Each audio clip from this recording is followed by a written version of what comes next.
Buenas tardes, amigos de Agenda Económica. Gracias por estar una vez más en su programa semanal Agenda Económica.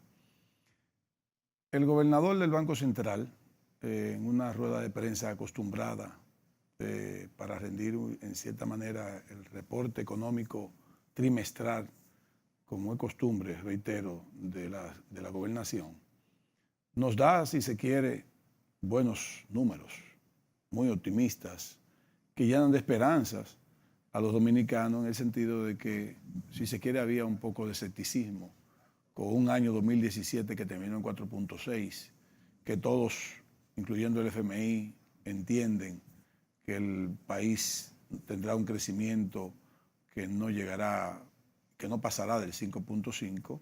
Sin embargo, hemos empezado un primer trimestre con 6.4% del PIB de crecimiento. Eso, lógicamente, es una secuencia, una consecuencia de cómo terminó el año pasado, que el último trimestre terminó en 7.4, tengo entendido. Entonces, ya este primer trimestre pasa el promedio de crecimiento del año completo del 2017, o sea, de 4.6 pasa a 6.4, y donde otras variables han sido las que han ayudado mucho a ese crecimiento. Vamos a ir poniendo algunos cuadros. Ahí tenemos, por ejemplo, que la agropecuaria en el primer trimestre del año 2017 creció 8.1 y sin embargo esta vez en este trimestre creció 6.1. La zona franca tuvo un crecimiento mayor de un trimestre a otro. El trimestre del 2017 fue menor al crecimiento del trimestre del 2018. Manufactura de zona franca, como digo, de 5.6 creció 10.9, construcción de 3.8, 9.3. En esos dos renglones, básicamente construcción, a mí devuélvase por favor, director, para que los amigos de la agenda vean este análisis. Fíjense que en construcción, que terminó creciendo muy bien el último trimestre, fíjense cómo empezó el primer trimestre de este año. Si construcción se mantiene en el crecimiento de 9.3, eso va a ayudar muchísimo. Y ahí está transporte también con un crecimiento de 7.9 en comparación con el de 5.4. O sea, si zona franca, construcción y transporte junto con turismo crecen muy bien, yo entiendo que tendremos un año muy pero muy bueno. Fíjense que los impuestos a la producción neto de subsidio también tuvo un crecimiento. El valor agregado también tuvo un crecimiento, los valores agregados. Pero a mí me sigue llamando la atención esos tres renglones: transporte y almacenamiento, comercio, eso es puro consumo, como dicen, construcción, zona franca, y manufactura local tuvo un crecimiento más o menos moderado. Pero si construcción, transporte, turismo y zona franca tienen crecimiento como lo que estamos reflejando en el primer trimestre, podemos decir que no tendremos un año de 5.5, entonces tendremos un año de 6. Ojalá que tengamos el año de 6 y que en este año se vayan resolviendo muchos problemas que van subsistiendo, como la ley laboral, que podamos resolverla, que por lo menos lleguemos a un acuerdo con el pacto fiscal, no acuerdo de cierre, sino que cómo sería un pacto fiscal. Comencemos, por ejemplo, el diálogo. Y además podamos ir resolviendo algunos problemas que da la economía. Siga, por favor, señor director, con las gráficas para que vean. La próxima gráfica nos dice la llegada de pasajeros no residentes. En el primer trimestre del año 2017 creció 1.6, casi 1.7, sin embargo, en el 2018, 1.800.000 turistas. O sea, creció exactamente, mi número me dan, 130.000 turistas más en un trimestre en comparación con el anterior. La siguiente gráfica nos dice que el crecimiento de zona franca, ahí lo ven, en el primer trimestre fueron 1.288 millones de puertos de exportación de zona franca. Este año fueron 1.386, o sea, 100 millones de dólares más en exportación en zona franca. Ahí se nota el crecimiento. La siguiente gráfica nos dice, son unas cuantas gráficas que bueno que ustedes lo vean. La tasa de política monetaria se mantuvo, Recuérdense que de 5.75 que tuvo en agosto del 2017, de las medidas contracíclicas del Banco Central, llevaron la tasa monetaria de política monetaria a 5.25. Entonces, desde agosto hasta abril, hemos tenido ya exactamente 9 meses con la misma tasa de política monetaria, dando un indicador de que las autoridades monetarias entienden que no hay ahora mismo factores externos ni internos que puedan afectar la estabilidad ni la inflación ni la tasa cambiaria. Vamos a la siguiente, que es tasa de interés activa de bancos múltiples, promedio ponderado en por ciento. Ya tenemos ahí que la tasa de enero fue menor a la de febrero, de este año digo, y la de febrero es mayor a la de marzo, cerrando marzo con un promedio de 12% de tasa promedio activa. Para que sepan, tasa promedio activa es que hay tasas hay tasas de 7%, hay otras tasas de 18, de 21, máximo yo entiendo que es la tasa ahora que se está dando, 21. Es muy raro una tasa de 21, pero creo que algunos bancos todavía la tienen. La tasa más común ahora es 13.8, 13.9 hasta 14, pero hay tasas de 7 y de 8%. Estamos hablando de la activa, no de la pasiva. Vamos a la siguiente gráfica. Préstamos al sector privado, tuvo un crecimiento de 14% de un trimestre, casi de un cuatrimestre con relación al anterior. Fíjense cómo señala el Banco Central que el 11.3 fue en julio del año 2017, y sin embargo ya este año tenemos 13.9 los préstamos al sector privado. Sigamos, señor director. Incremento de préstamo privado de abril 2017 a abril 2018 en millones.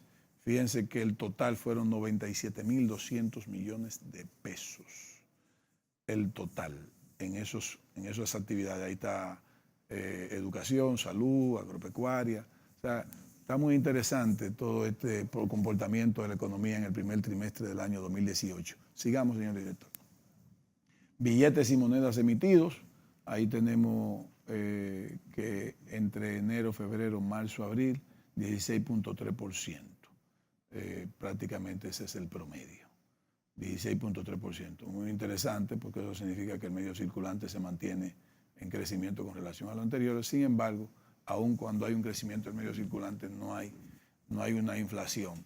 La tasa del dólar no es fija, no sé, como dice el gobernador, no es un anclaje que tenemos de la economía, se mueve relativamente, pero hay estabilidad económica. Sigamos. El medio circulante creció 17.3. Fíjense que en marzo hubo mayor medio circulante. En abril la cosa se redujo un poco, sin embargo, estamos hablando prácticamente el informe del Banco Central fue el primer trimestre del año, que solamente ocupa el periodo de enero, febrero, marzo. Sigamos. Inflación mensual y acumulada. Ahí tenemos que el promedio es 0.55, inflación acumulada de enero-marzo 2018. La inflación del primer trimestre del año pasado fue 0.84. O sea que la inflación está siendo menor. Sin embargo, la inflación anualizada, eso significa abril del año pasado con marzo de este año, llega a 3.91. O sea, se mantiene dentro de los rangos de meta de inflación. Seguimos. La inflación interanual, ahí lo tenemos, los números, 3.91, que fue lo que le expliqué. Eso significa que eso está valorado entre abril 2017 a marzo 2018. Sigamos, señor director. Bien. Eso es el saldo de cuenta corriente. Tenemos un saldo positivo de 183.7 millones de dólares.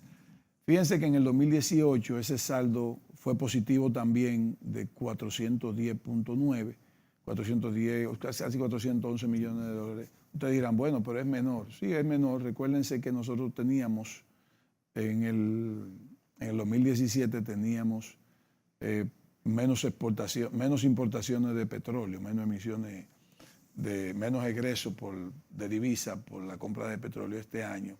El petróleo desde el año pasado viene subiendo y ya en este trimestre el promedio ronda los 57. El año pasado rondó los 47, o sea, tenemos $10 más. Y por cada dólar que suba el barril de petróleo, son 3.000 millones de pesos más que tiene la factura petrolera. Continuamos. Reservas internacionales brutas. Las reservas internacionales brutas, el promedio del año 2017 fueron 6.400, o sea, tuvo un promedio, aunque el cierre de la reserva internacional bruta nuestra fueron casi 8.000 millones de dólares, así cerró el año, pero el promedio fueron 6.458. Ahora tenemos una reserva de 7.577. Todos dirán, tenemos menos reservas que como cerramos.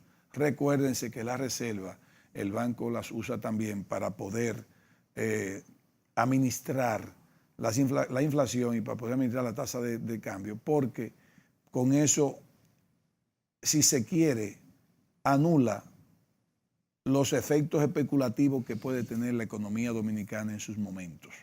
¿Por qué? Bueno, porque entre enero y marzo hay pagos adicionales de facturas comerciales y al mismo tiempo en los aumentos de la factura de petróleo, el Banco Central tuvo necesariamente que utilizar parte de esa reserva. Pero si nosotros cerramos con un promedio de 6.458, cerrando con 8.000 millones el año, y estamos empezando con una reserva de 7.577 millones de dólares, yo apuesto a que nuestra reserva pasarán de 8.500 millones de dólares. Eso va a aumentar. Sí, en un próximo programa le daré una estadística de cómo ha venido evolucionando la Reserva Federal, las reservas internacionales brutas nuestras, desde el año 2004 o 2005 a la fecha, porque ustedes vean que nunca ha disminuido ningún año con relación a otro, desde ese periodo. Seguimos. Ingresos de divisa. En este primer trimestre tuvimos 7.537 millones de dólares. El primer trimestre del año 2017 fueron casi 7.000 millones. Ahí hubo crecimiento de varios sectores. Seguimos, señor director. Ahí lo tenemos, los crecimientos de esa divisa, exportaciones nacionales de zona franca, los 100 millones que tuvimos, los ingresos por turismo, ahí está, tuvimos crecimiento, remesas familiares, inversión extranjera directa, que el año pasado fueron 700 millones y este año son 800 millones. O sea, ahí están por qué el crecimiento de esos ingresos de divisa. Tasa de cambio de América Latina, ahí lo tenemos, el promedio fue 7.6, en México, en Colombia 7.3, en Dominicana menos 2%, eso fue 31 de enero de diciembre hasta 28 de marzo del 2018. Eso significa que tuvimos un crecimiento apenas del 2% de la variación de la tasa de cambio. Seguimos.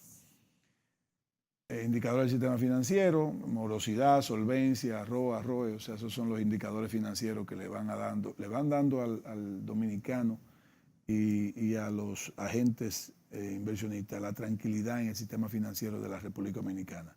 Tenemos un sistema financiero súper protegido, súper blindado. Nosotros tenemos morosidad muy bajita. Fíjense que 1.88 apenas de la morosidad de recuperación de cartera. La solvencia nuestra está en 18.3. La exigencia internacional anda en el 10. Nosotros estamos en 18.3. Vamos, señor director, venga a piso ya, señor director, para... Miren, lo más importante de todo esto es cómo empezamos. Empezar un año con estos números da, en cierta manera, mucha tranquilidad. Sin embargo, nosotros no podemos decir que las cosas van a terminar necesariamente así.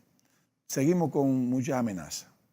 Seguimos con los créditos internacionales que están subiendo las tasas de interés. El petróleo sigue subiendo mucho. Nuestra deuda, lamentablemente, hay que mencionarla, es una amenaza. Y hay que, con este año declarado de impulso a las exportaciones, hay que comenzar a ver cómo nosotros mejoramos el ingreso de divisa por exportaciones industriales. Nosotros tenemos que seguir luchando por mejorar nuestras industrias exportadoras. Nosotros no podemos seguir creciendo con el consumo. Me da mucha tranquilidad que nuestro crecimiento fue de zona franca, fue de turismo, remesa y de construcción. Pero hay que mantenerse, si se quiere, proactivo con el asunto del ingreso de divisa por las exportaciones.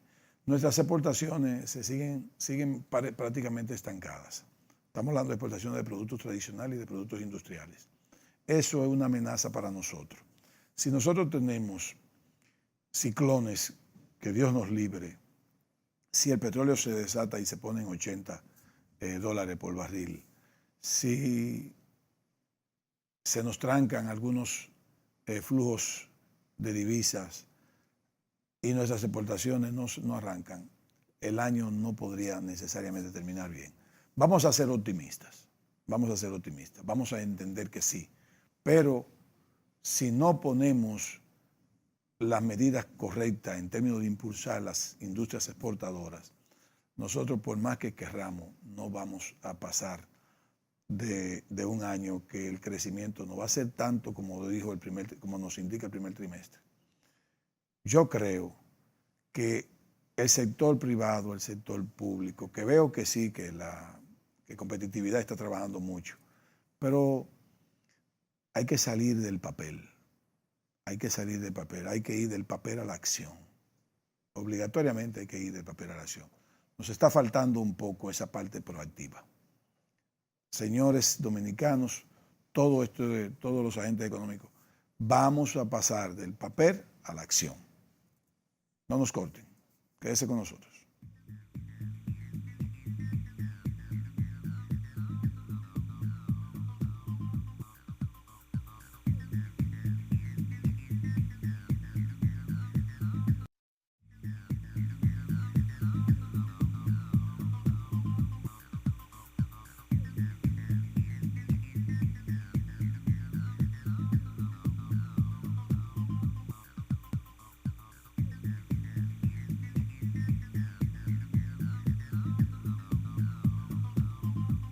Bien, amigos, continuamos con Agenda Económica. A partir de este segmento compartiré el programa con un amigo y compañero de unas actividades de salud.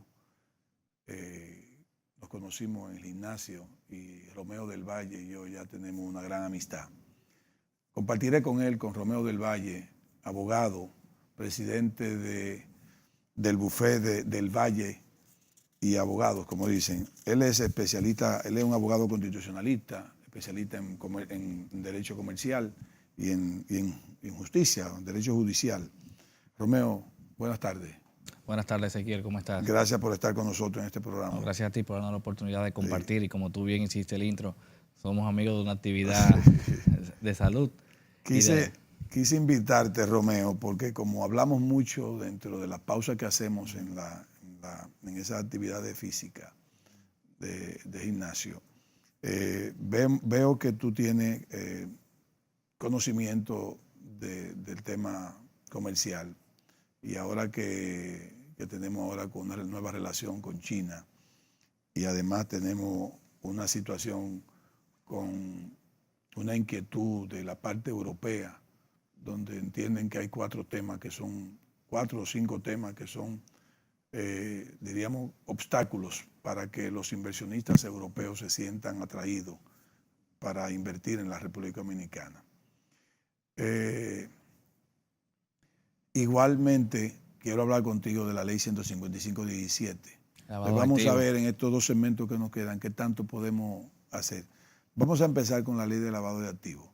¿Qué tú crees que puede pasar y que puede afectar la ley en términos de actividad económica y de inversión? Porque yo siento que al dominicano lo sorprendió la ley.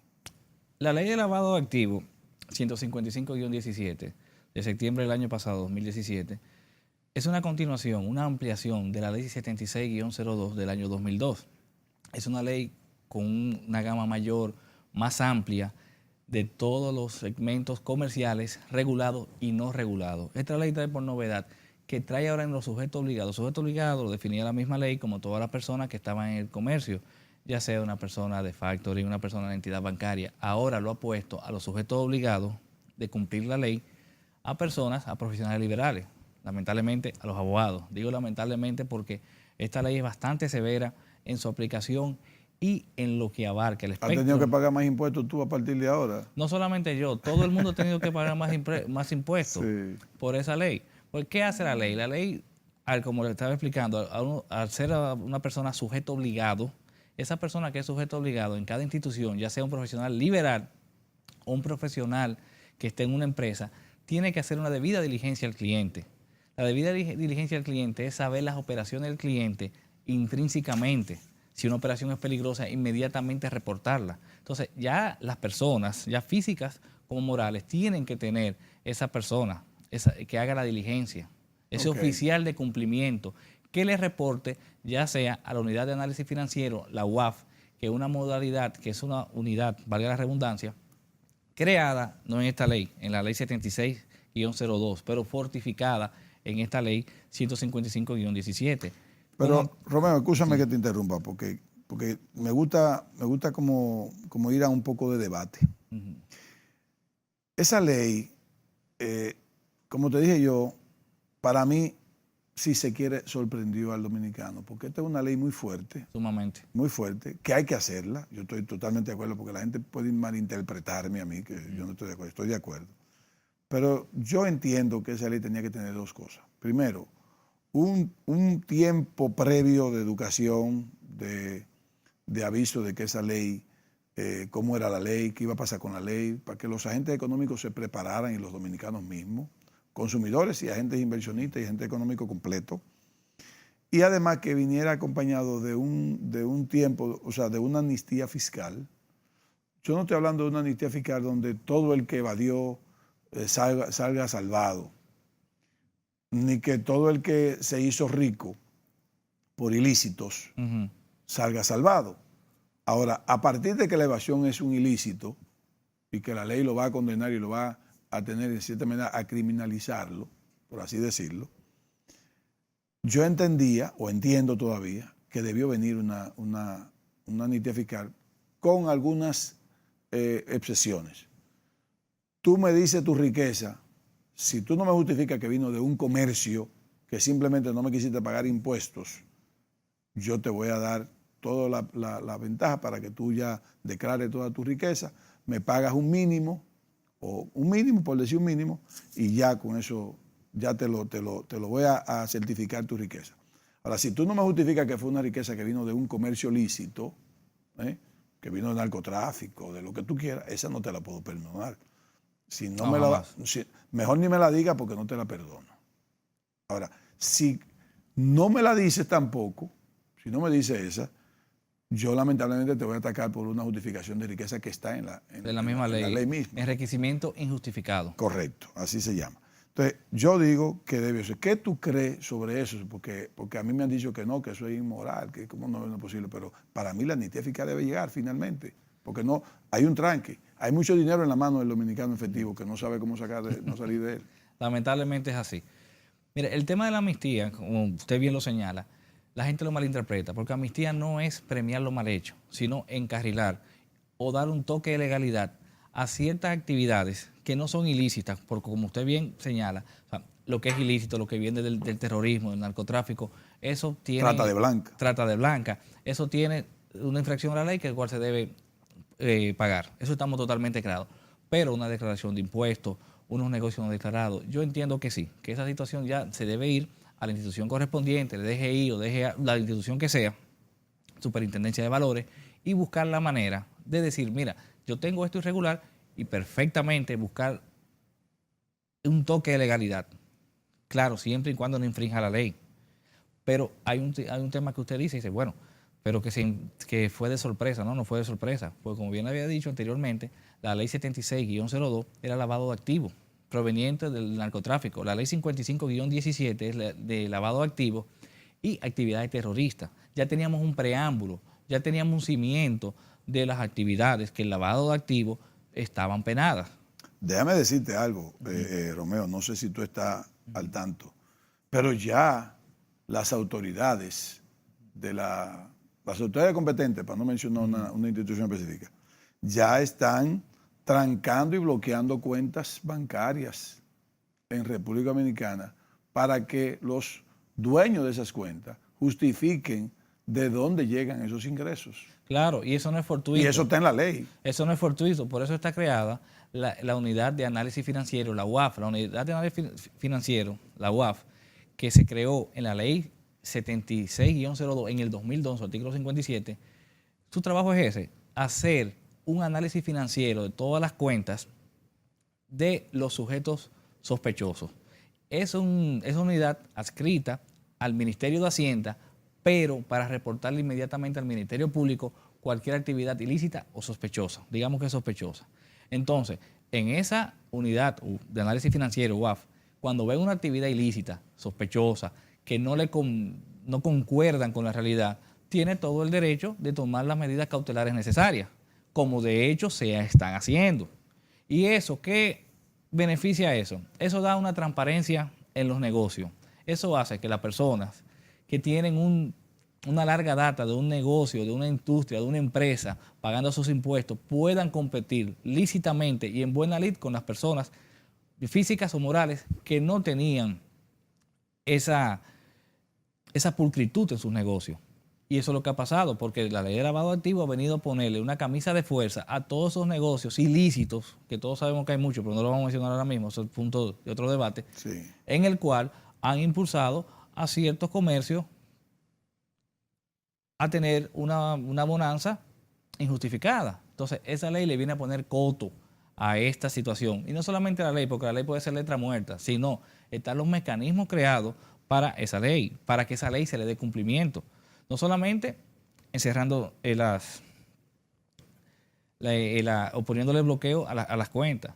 También esta ley habla de que muchas personas morales tienen una compañía, su inhabilitación y suspensión de licencia. Por decir un ejemplo, si una compañía aseguradora cae en esa tentación, ya la Superintendencia de Seguros, por recomendación de la Unidad de Análisis Financiero y también el Ministerio Público, le encuentran culpable, pueden deshabilitar, pueden quitarle la licencia. Y también a los directivos, a las personas físicas, también una sanción penal. Esta ley, al igual que la ley de terrorismo, lleva una pena de 40 años hasta 40 años, cuando la pena aquí en República Dominicana por el Código Penal máximo son 30. Máximo eran 30. Solamente la ley de terrorismo y la ley de lavado de activos hasta ahora tienen 40 años como pena máxima, que es una novedad. Y las multas son altísimas, hasta 400 salarios mínimos. Pero yo quiero insistir en el asunto de que ya se están contactando dueños de cuentas bancarias para que justifiquen el ingreso de esa cuenta. Ya desde antes de eso, ya todo aquel que quiera hacer una inversión en bolsa de valores o quiera hacer un certificado en el Banco Central o en Hacienda o en cualquier banco, ya tiene que justificar esos ingresos de dónde llegan. Pero ahora es cualquier cuenta de ahorro o corriente que no hay como una base de dónde llega, ya están bloqueadas, llaman al dueño y él tiene que justificarlo. No es que hay... no es que le están, para que se sepa, no es que le están metiendo preso a nadie, sino que se están llamando para que justifique eso. De hecho, tengo un caso de un muchacho de 19 años, que su papá vive fuera, le hace llegar directamente una transferencia a su cuenta para que pague la universidad porque está cursando una carrera, pues 19 años todavía. Y esa cuenta fue bloqueada porque viene de una transferencia internacional. Y entonces ya ahora tiene el papá. Primero le pidieron una carta de trabajo al beneficiario de acá, el niño de 19 años. Él dice que el estudiante, demuestra que un estudiante no trabaja, pero que ese dinero se lo manda a su papá desde fuera. Entonces ahora le pidieron una carta de trabajo del papá, para que el papá demuestre que ese dinero que está transfiriendo es de su trabajo y que es para pagar esa universidad, aunque se ve el pago, de que el niño saca el dinero y paga la universidad, que tuvo que llevar los comprobantes, pero ahora necesitan.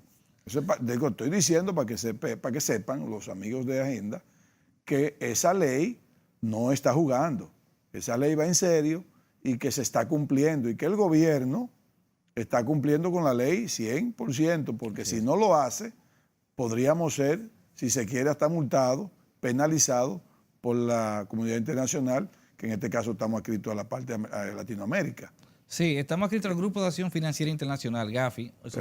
El GAFILAT. Exacto, que es una entidad intergubernamental que su función es de manera internacional regular y dar políticas sobre el trato de dinero ilícito, el lavado de activos. Sí, esos son puntos de notas buenas que tiene el gobierno, que ha cogido muy en serio la ley.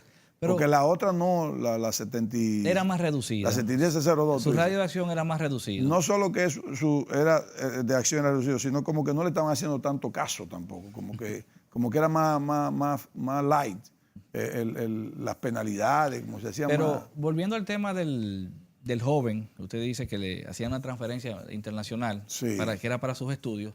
Lo que pasa es que eso se enmarcaba en una operación sospechosa. Una persona que no trabajaba, estudiaba, quizá era la universidad de cierto nivel económico, de dónde sacaba el dinero. Entonces, los que hacen cumplir esa ley se dieron cuenta que no cuadraba el ingreso cero de ese caballero con esa cuenta que siempre venía del extranjero, una cantidad. Pero pudo haberlo hecho por una remesa, Romeo, y sin embargo quiso transparentarlo porque el papá no quiere que el muchacho esté yendo a banco a sacar dinero, sino para transferir. Es una operación sospechosa, porque esa misma ley también, en la severidad en las alertas que tiene y en los conceptos que tiene en el artículo 74, habla hasta dónde uno puede recibir las transacciones de dinero en efectivo. Dice bien claro que en materia inmobiliaria solamente en efectivo se puede recibir hasta 1 millón. En materia de obra de artes, relojes, 450,000 pesos. En vehículos, hasta 500,000 pesos. Correcto. En compañías. En construcción hasta 1 millón. Hasta 1 millón. Esa ley puntualiza bien claro cómo pueden hacerse más o menos. No viene a decir cómo se tiene que hacer el comercio. Que se sepa que tú puedes llevar hasta 1 millón de pesos para como inicial en efectivo. Exacto. Para comprar un apartamento. Pero no significa que no lo vayas a justificar. Cuando te jalen para que lo justifique, vas a tener que justificarlo también. Porque vuelvo y repito. Porque ahí viene un problema fiscal. Exacto, viene un problema fiscal. Esa ley ayuda muchísimo a la DGI porque ponen ciertas trabas a ciertas operaciones que se daban, se utilizaban como mecanismo para evasión. Los 5,000 millones de pesos que habla el director de Impuestos Internos de que ha recuperado más en este trimestre que con relación al año pasado y con relación a lo presupuestado de recaudo. ¿Tiene que ver mucho la ley? Ha ayudado. Hay que ser bastante justo. La eficiencia y la ley. La eficiencia y la ley, o sea, y los actores que han hecho cumplir la ley.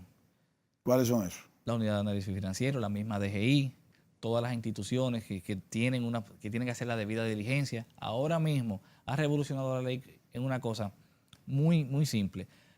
Una persona va a hacer un contrato de servicio, un igual a lo que sea, y pone una cláusula. Ya se está cuidando de lavado de activos, que dice que todas las informaciones tienen que ser fidedignas, reales, que se la tiene que dar ya. Ya eso de firmar sin ver al afectado o al cliente. Y en el caso de las personas de los contables, los contralores, ya la información que le tiene que dar su cliente tiene que ser totalmente transparente. No puede venir, bueno, yo no sabía, a mí me dieron unas informaciones de estos estados financieros y yo pensé que era eso. No, tiene que comprobarlo, tiene que hacer la debida diligencia. Esos casi 2 millones de dólares que se recuperaron, que lo incautaron, que venían en barrica, en unos tubos que ellos le dicen como jecaldan, de vehículos, que lo sospechoso fue eso, mandar en barrica jecaldan, una cantidad increíble.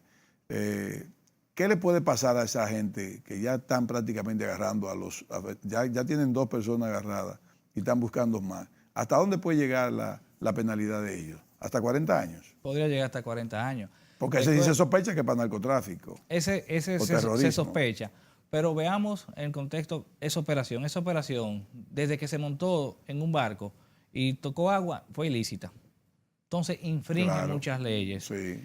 Tenía primero que declararlo, justificarlo allá. Tiene muchas agravantes. Desde el país de origen hasta la República Dominicana tiene muchas agravantes. Tal vez no necesariamente era para pagar drogas, sino para era sacar de un dinero que viene tal vez del narcotráfico de los Estados Unidos, tal vez era un no microtráfico. era lícito. Definitivamente no No lo era era. lícito y la ley abarca eso. Ahora, ¿qué implica que hay un venezolano y un colombiano también, No, aparentemente en eso? Aparentemente. Y eso da mucha sospecha. ¿Qué es lavado de activos en materia llana? El lavado de activos es simple y llanamente una operación en querer poner bienes ilícitos, darle un toque de legalidad, transparentarlo. Entonces, si una persona viene y trae de fuera, escondido, una cantidad altísima de dinero, ya sabemos que no es para nada religioso. Claro. Permíteme una pausa. Claro.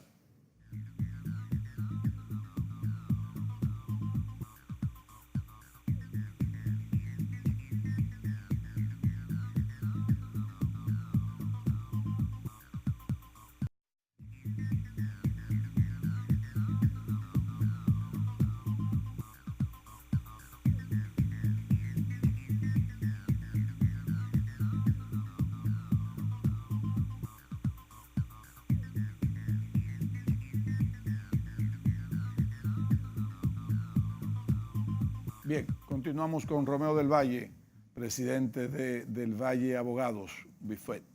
Del Valle, les recuerdo que Romeo del Valle es constitucionalista, abogado constitucionalista, especialista en derecho comercial y en derecho judicial. Europa, la Comunidad Europea, observa que aquí hay 4 puntos clave de que pueden desmotivar la inversión extranjera, básicamente la inversión extranjera europea. Yo te lo voy a mencionar y tú sobre eso me desarrollas. Te lo voy a mencionar todo y algunas cosas, si no las recuerdas, te las reitero. Ellos hablan de modificación de contrato por parte del gobierno, que el gobierno cuando quiere hace cambio de contrato, ya contratos que tienen establecido. Ilegalidad de títulos de tierra, o sea que hay un problema con ese asunto de las demarcaciones. Desacato y tardanzas judiciales y cambios aduanales de los ¿cómo le dicen esto? Al asunto de aranceles, a la parte que te dice, eso no va a pagar esto, ahora tú vas a pagar esto porque ahora cambiamos. Ese ya no está en el libre comercio con EPA, ese pasa a ser otro tipo de producto y eso lo pasa a una clasificación diferente. Y yo le pongo, eso no lo dicen ellos, que con todo y eso que puedes tener razón el amigo, los amigos de la Comunidad Europea, el EPA para mí hay que revisarlo un poco. ¿El qué, perdón? El EPA. Okay. El acuerdo EPA hay que revisarlo un poco, porque dentro del EPA hay una partida que ellos lograron y que yo no sé quién fue que negoció eso, que dice que nosotros podemos importar las gomas usadas, los desperdicios de goma, libre arancel. Imagínate tú, trayendo basura a la República Dominicana, libre arancel. Cuando tú la basura debes ponerle un impuesto altísimo. Exacto. O sea, cómo la goma nueva paga más arancel que la goma vieja. La goma nueva tiene todavía un porcentaje cuando viene de Europa, pero la goma vieja no paga nada. ¿Usted cree que eso es posible? Jamás. Eso era para salir de la basura que tenían allá. De ellos. Y lamentablemente lo utilizaron de basurero. Exacto. ¿Qué me dices tú sobre este asunto de estos 4 puntos? Mira, que dice el señor. Lo primero que esa queja de la Unión Europea no es la primera vez que ellos la realizan. Ellos siempre han insistido en que aquí no hay reglas claras. ¿Pero es cierto o no es cierto? En parte es cierto. Vamos a comenzar con el tema de la titulación. El tema de la titulación, es cierto que existía un desorden mayúsculo en la República Dominicana sobre los títulos. En una parcela, todos sabemos en qué... Todavía los hay, Romeo. Vamos a eso. En qué distritos catastrales que su litoral es el mar, el desorden que existe. Y más si tienen una vocación turística bien marcada. Existen que una parcela tiene 4, 5, 6 títulos. Y eso crea un impedimento grandísimo para cualquier inversión extranjera y la nacional. ¿Cómo es posible que un derecho de propiedad amparado en un título, que eso tiene que certificar, vale la redundancia, el derecho de propiedad, sea objeto de falsedad constante? Te venden una tierra que se había vendido 3, 4 veces, 5 veces, 10 veces. Exactamente. No existe una regla clara en ese sentido. No ha existido una voluntad, aunque se han hecho un esfuerzo con una ley del 2005, que vino a modificar todo eso, con tribunales más modernos. Pero hay una mafia de abogados y jueces. Con jueces más capaces. La mafia de abogados y jueces persiste, lamentablemente, y es mi clase, que tengo que decirla, Claro. de abogados, y los jueces también que son abogados, pero está en la denuncia, no es algo que ni usted ni yo no estamos inventando, Ezequiel, está en la denuncia cada rato.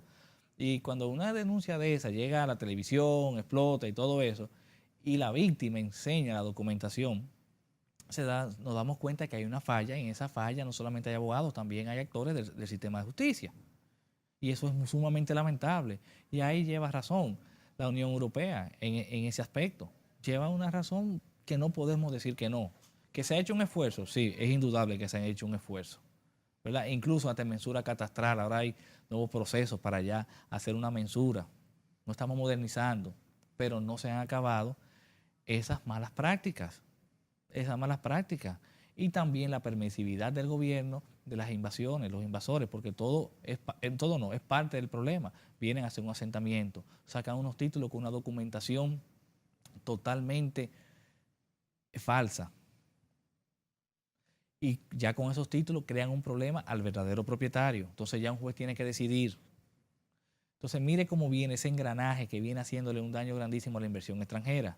A eso usted le viene y le apoya la mora judicial. Pero la mora judicial es algo que tiene desde antes de yo tener un título en leyes para poder ejercer. Está esa queja. Se han hecho esfuerzos, pero los esfuerzos ¿son lo suficientes? No, yo diría que no. Yo hablando con usted le digo, mire, si yo le digo a usted o a cualquier persona que estamos mejor en la justicia, que la justicia está bien, pensará que yo soy una persona, un loco. La justicia está, es cierto que va por mal camino, pero se han hecho esfuerzos. Ahora mismo los jueces tienen cierta preparación. Eso es indudable. El Ministerio Público ahora es un Ministerio Público más preparado, más tecnificado, que le faltan muchísimos recursos. Eso es indudable. Tanto a los jueces le faltan muchísimos recursos, es indudable. Los jueces están abogando, como se abogó por el 4%, por el 2.66 del PIB, para inversión a la justicia. Porque cuando usted va dando un juez y le dice, mire, tengo una mora judicial gigantesca, y usted ve el despacho del juez, el trabajo que tiene el juez, el poco personal, porque un juez debería tener, aparte de buenos salarios, de muchos beneficios, un personal calificado y extenso para que pueda, ante los reclamos de la sociedad de justicia, pueda satisfacerlo, pero no puede. Cuando usted ve que tiene 1, 2, 3 ayudantes, cuando deberían tener 5, 6. Eso es por ahí es que viene, es un tema de presupuesto, un tema de vocación, es un tema de mayor inversión. Y así no podemos.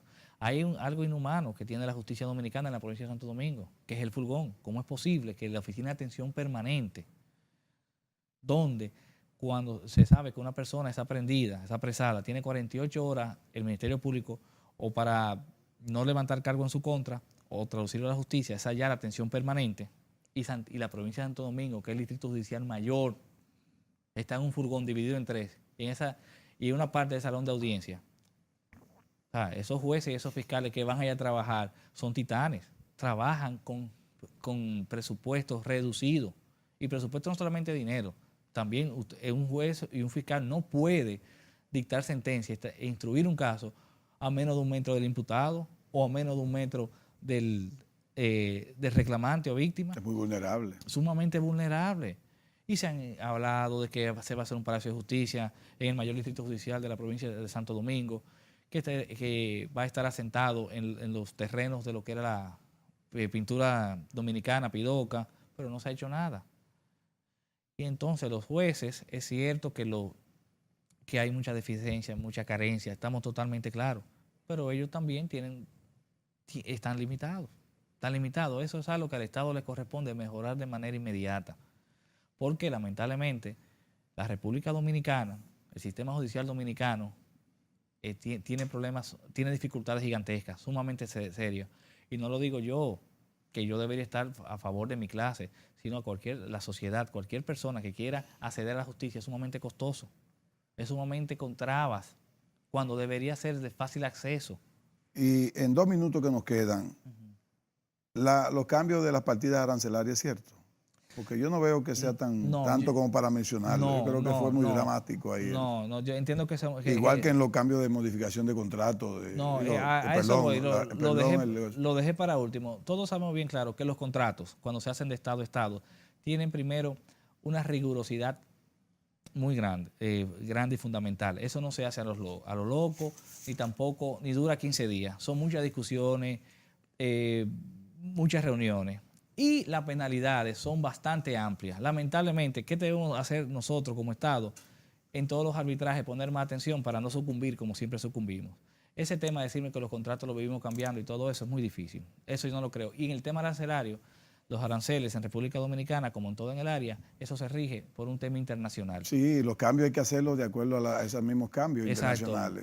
No puede el director de aduana levantarse mañana y decir voy a subir al arancel a la cebolla, voy a subir al arancel a los autos importados. No, o cambiarlo de partida, o sea, para que pueda pagar. Eso fue lo que él quiso decir. Eso está reglamentado, sumamente reglamentado, y eso no es así, bueno. De mi humilde entender. Romeo, gracias por estar con nosotros. Estuvo con nosotros Romeo del Valle, presidente del Bufet del Valle y Abogados.